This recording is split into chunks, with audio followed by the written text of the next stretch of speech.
తమతో కలిసి రావాలన్న ప్రధాని పిలుపును స్వాగతిస్తున్నామని సీఎం రేవంత్ రెడ్డి అన్నారు. అందులో రాజకీయాలకు తావులేదని స్పష్టం చేశారు. అభివృద్ధి సంక్షేమంలో కేంద్రంతో కలిసి వెళ్లేందుకు అభ్యంతరం లేదని మీడియాతో చిట్చాట్లో తేల్చి చెప్పారు. మరిన్ని వివరాలు మా ప్రతినిధి తిరుపాల్ ప్రత్యక్ష ప్రసారం ద్వారా అందిస్తారు.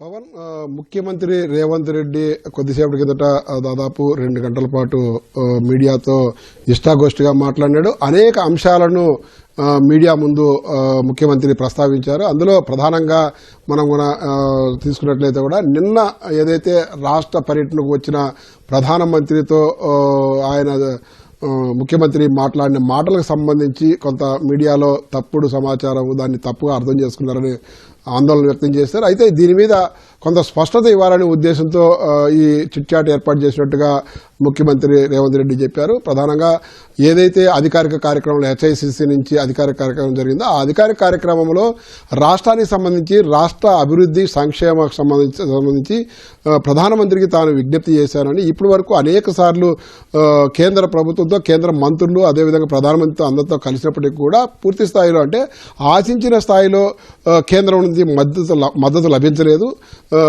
లభించలేదని చెప్పి ముఖ్యమంత్రి చెప్పారు. అయితే ఇప్పటికైనా కేంద్ర ప్రభుత్వము రాష్ట్రానికి తగిన విధంగా ఆర్థిక సహకారము అన్ని రకాలుగా మద్దతు ఇవ్వాలని చెప్పేసి విజ్ఞప్తి చేసినట్టుగా చెప్తారు. అనేక కేంద్ర ప్రభుత్వ సహకారంతో రాష్ట్రంలో అభివృద్ధి జరగాల్సిన అనేక అంశాలు ఉన్నాయి. ఇప్పటికే చాలా అంశాలకు సంబంధించి కేంద్ర ప్రభుత్వం అనుమతి ఇచ్చింది, అదేవిధంగా నిధులు కూడా కేటాయించిందని చెప్పిన ముఖ్యమంత్రి రేవంత్ రెడ్డి మరికొన్ని అంశాలు కూడా కీలకమైన అంశాలన్నీ కూడా ఉన్నాయి. వాటన్నిటిని కూడా ప్రస్తావించేదానికి తమకు 2 గంటలు సమయం కావాలా. ఆ సమయం ఇచ్చినట్లయితే పూర్తి స్థాయిలో మూసి పునర్జీవం కావచ్చు, లేకపోతే హ్యామ్ రోడ్లు కావచ్చు, లేకపోతే రేడియల్ రోడ్లు కావచ్చు, లేకపోతే ఫ్యూచర్ సిటీ అభివృద్ధి కావచ్చు, మెట్రో కారిడార్ రెండో దశ కావచ్చు, వీటన్నిటికి సంబంధించి పూర్తి స్థాయిలో వివరించేదానికి సమయం కావాలని కోరినట్టుగా ముఖ్యమంత్రి చెప్పారు. దానికి సమయం ఇచ్చినట్లయితే ఆ రెండు గంటల్లో పూర్తిగా రాష్ట్రానికి సంబంధించిన పూర్తిగా వివరిస్తాము. దాన్ని దృష్టిలో పెట్టుకొని రాష్ట్రానికి సహకరించాలని చెప్పేసి ముఖ్యమంత్రి విజ్ఞప్తి చేసినట్టుగా చెప్పారు. అయితే ఈ వినతిని ప్రధానమంత్రి కూడా యాక్సెప్ట్ చేశారు. దాని మాతో కలిసి రావాలని కూడా ప్రధానమంత్రి అన్నారు. మాతో కలిసి రావాలా అన్న అంశాన్ని పట్టుకొని చాలామంది కూడా రాజకీయంగా దాన్ని కొంతమంది రాశారు. అది రాజకీయాలకు సంబంధం లేదు. కేవలం కేంద్రంతో కలిసిపోయినట్టే రాష్ట్ర అభివృద్ధి సంక్షేమం దృష్టిలో పెట్టుకునే కేంద్రంతో అంటే ఈ సమాఖ్య వ్యవస్థలో కేంద్ర రాష్ట్ర ప్రభుత్వాలు రెండు కలిసికట్టుగా పనిచేస్తేనే రాష్ట్ర అభివృద్ధి జరుగుతుందని చెప్పి స్పష్టం చేశారు. ఈ విషయంలో స్పష్టత ఇచ్చిన తర్వాత ఏదైతే సికింద్రాబాద్ పెరేడ్ గ్రౌండ్లో ప్రధానమంత్రి తెలంగాణ రాష్ట్రం మీద తెలంగాణ రాష్ట్రానికి సంబంధించి కాంగ్రెస్ ప్రభుత్వం మీద కాంగ్రెస్ పార్టీ మీద చేసిన వ్యాఖ్యలను ముఖ్యమంత్రి రేవంత్ రెడ్డి తప్పుబట్టారు. ప్రధానమంత్రిగా ఉండి అలాంటి వ్యాఖ్యలు చేసి ఉండకూడదు అని చెప్పి కూడా ఆయన అభిప్రాయపడ్డారు. ప్రధానంగా బీజేపీ విభజించు పాలించు అంటే గతంలో ఏదైతే బ్రిటిష్ ప్రభుత్వం ఉండిందో ఆ బ్రిటిష్ ప్రభుత్వ విధానం ఏదైతే ఉందో దానిని బీజేపీ అనుసరిస్తుందని ఆరోపించారు. అదేవిధంగా కాంగ్రెస్ పార్టీ అలాంటి విధానానికి పూర్తిగా భిన్నంగా వ్యవహరిస్తుంది. దేశంలో నివసించే అన్ని మతాలు అన్ని కులాలను కూడా పూర్తిగా గౌరవిస్తుంది. ఏ మతాన్ని కూడా ఏ కులాన్ని కూడా తక్కువ చేసి చూడదు, సమానంగా చూసి ముందుకెళ్తుంది. కాబట్టి బీజేపీ మాదిరి మేము కులాలను మతాలను దృష్టిలో పెట్టుకొని ముందుకు వెళ్ళము అని చెప్పి స్పష్టం చేశారు.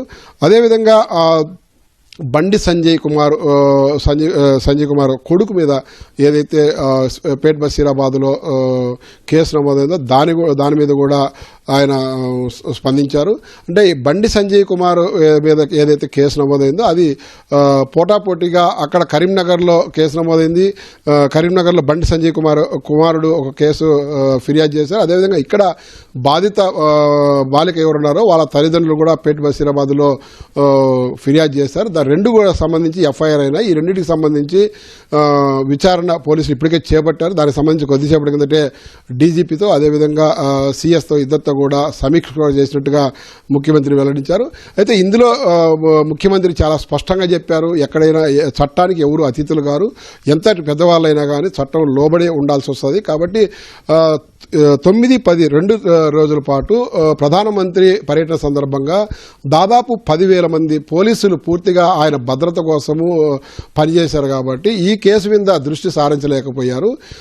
ఇప్పటికే నిన్న సాయంత్రం నుంచి కూడా ఈ కేసుకు సంబంధించి పూర్తిగా ఇప్పటికే ఆరా తీశారు. దానికి సంబంధించి ప్రత్యేకంగా ఒక ఐపీఎస్ మహిళా అధికారిని నియమించి తద్వారా వాళ్ళ ఎవరైతే ఆరోపణలు చేస్తున్నారో, ఫిర్యాదు చేశారో వాళ్ళందరితో కూడా మాట్లాడిన తర్వాత ఏం జరిగిందో పూర్తిగా విచారణ చేసిన తర్వాత ముందుకు ఏ విధంగా వెళ్లాలనేది తేల్చుకుంటామని చెప్పారు. అదేవిధంగా ఇక్కడైతే స్టేట్ బషీరాబాద్లో ఏదైతే సైబరాబాద్ కమిషనరేట్ పరిధిలో ఉన్న అధికారులు ఏ విధంగా అయితే ఈ కేసును విచారణ కొనసాగిస్తారో, అదేవిధంగా కరీంనగర్లో కేసు నమోదైన ఆ కేసును కూడా అక్కడున్న పోలీసులు పూర్తి స్థాయిలో విచారణ చేస్తారు. ఈ రెండింటిని కూడా వేరువేరుగా విచారణ చేసి దాంట్లో ఎవరిది తప్పు ఉంటే వాళ్ళకు శిక్ష తప్పదు, పోలీస్ పరంగా ఏది చేయాలో చేస్తామని చెప్పి బండి సంజయ్కి సంబంధించి చెప్పారు.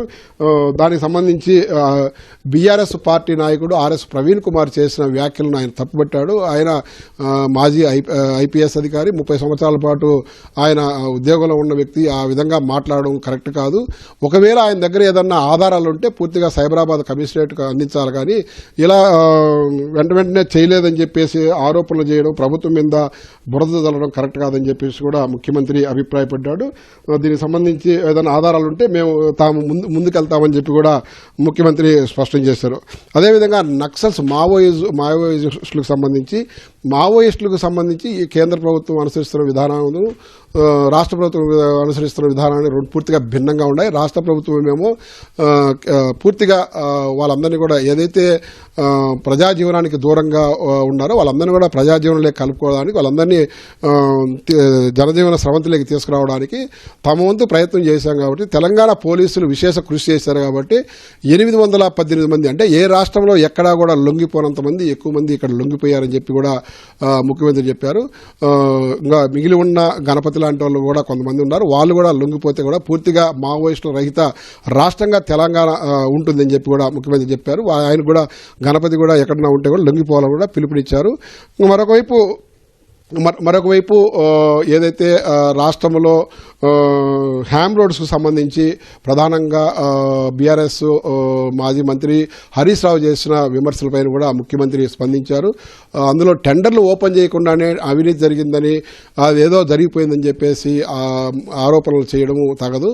అందులో ఏదైతే టెండర్లలో పాల్గొన్నారో వాళ్ళంతా కూడా చాలామంది బీఆర్ఎస్ నాయకుడు హరీష్ రావుకు దగ్గరగా కావాల్సిన వాళ్ళు ఉన్నారు. కాబట్టి అందులో లోతుపాతులకు సంబంధించి ఆయన మాట్లాడి ఉండవచ్చు, కానీ టెండర్లు ఓపెన్ చేయండి ఎవరు ఎంత కేసారన్నది స్పష్టత ఉండదని చెప్పి స్పష్టం చేశారు. అదేవిధంగా ఏదైతే ఒక అంశాన్ని అంటే 26% లెస్కు వేసి పనులు చేయించేదానికి అవకాశం ఉన్నప్పటికీ కూడా ఎక్సెస్ చేస్తున్నారని చేసిన ఆరోపణ మీద కొంత అసంతృప్తి వ్యక్తం చేశారు. ఒకవేళ